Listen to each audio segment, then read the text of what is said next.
In this week's Parashat Vaera, we start the story of the Makot, the 10 plagues that Hashem Kadosh Baruch Hu is going to hit the Egyptians. We're going to start our Parashat with the first 7 of the Makot. And I want to speak in this Dvar Torah about maybe a deeper understanding of the very first Makkah. The Makkah of Dam, the Makkah of blood. What does it symbolize? Where did it come from? Maybe there's some hidden sources to it. Niddah, Keneged Niddah. Why does Kadosh Baruch Hu attack the Mitzrayim with the Makkah of blood? Now we know the famous answers that are given that's like Hashem is kind of like, waging a war against the Egyptians, and therefore the first thing you do is you cut off the water supply. Okay, there's a lot of cool ideas in a very short level, but I want to go on a more of midrashic level with a pretty cool idea that I saw in the Pituchei Chotav of the Abir Yaakov. Says Rabbi Yaakov Abu Chatzera. Now, first off, you have to realize, what was the merit that the Jewish people left Egypt? So we know Chazal tell us there were a couple of things that we did right. The classic ones we spoke about in the past, that we kept the same names. We didn't change our names. We didn't change our clothing. But another really big zechut that we had was that we didn't sin with arayot, with sexual immorality. We didn't sleep around. We didn't mess with the brit. We kept the brit. We did things properly when it came to sexuality. We didn't do sexual sins. And that's a really, really big deal. So much so that the Chazal tells, but what about that case about Shlomit Bat Divri? We spoke about her in the past. According to one approach, let's down the Kav Zechut, and let's learn that she was raped by the Egyptian. It wasn't willingly. But the only case where there was any issue of a mixing between an Egyptian and a Jew, that was the only case of Shlomit, and therefore that's the only case Chazal tells that the Torah tells us, because we were so good when it came to sexual immorality. And that's especially unbelievable because we have many Chazals that speak about Mitzrayim being the Ervat Haaretz.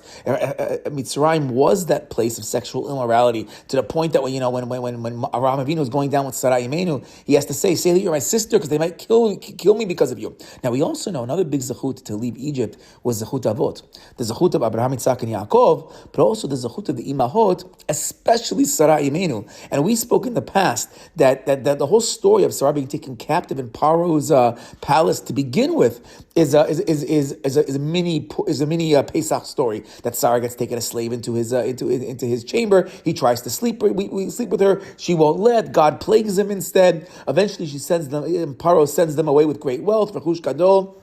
And it's like a Maaseh Tzimon Labanim. It's a mini Pesach is found in the Sarah Imenu story. We even spoke about the language of Goshna, that Goshen, the area where the Jewish people lived, comes from this idea that Vayigash Paro, that Paro tried to touch Sarah, and she pulled away, she pushed away, she wouldn't let him sin. So we have a certain level of zechut of Sarah Imenu, and Goshen, according to the Midrash, is the ketubah of that Paro had given Sarah Imenu, that we have our special private area where we could stay, where we're going to stay safe in the Goshen from the coming close. We're not going to let the Egyptians come close to us. That's also a zechut of Sarah Imenu. And we have another Sarah Imenu connection we said in the past, is that we know that when they made the challah for the angels that came, it said that she made ugot matzot. She made matzah, because we have ourselves this, and part of the reason why we eat matzah, according to the Bir Yaakov, is bishvil Sarah she'asta ugot lamalachim. We eat matzah because Sarah Imenu ate matzah. Now, classically we say the spirit of the spiritual energy, the koach of Pesach is matzah, so therefore, of course, Sarah is going to make matzah because it's Pesach. But the Abir Yaakov says, no, it's b'zchut Sarah Imenu. That's why we're eating matzah, to try to remember a little bit of her zechuyot.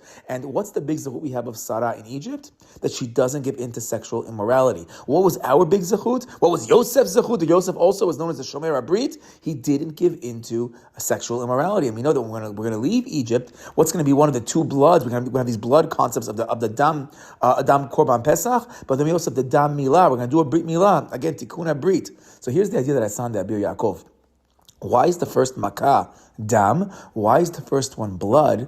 Because we were able to keep ourselves holy and clean when it came to the laws of niddah. The husbands and wives kept the laws of niddah, but niddah in the bigger picture, of the menstrual blood of the bigger picture, we weren't doing sexual immorality.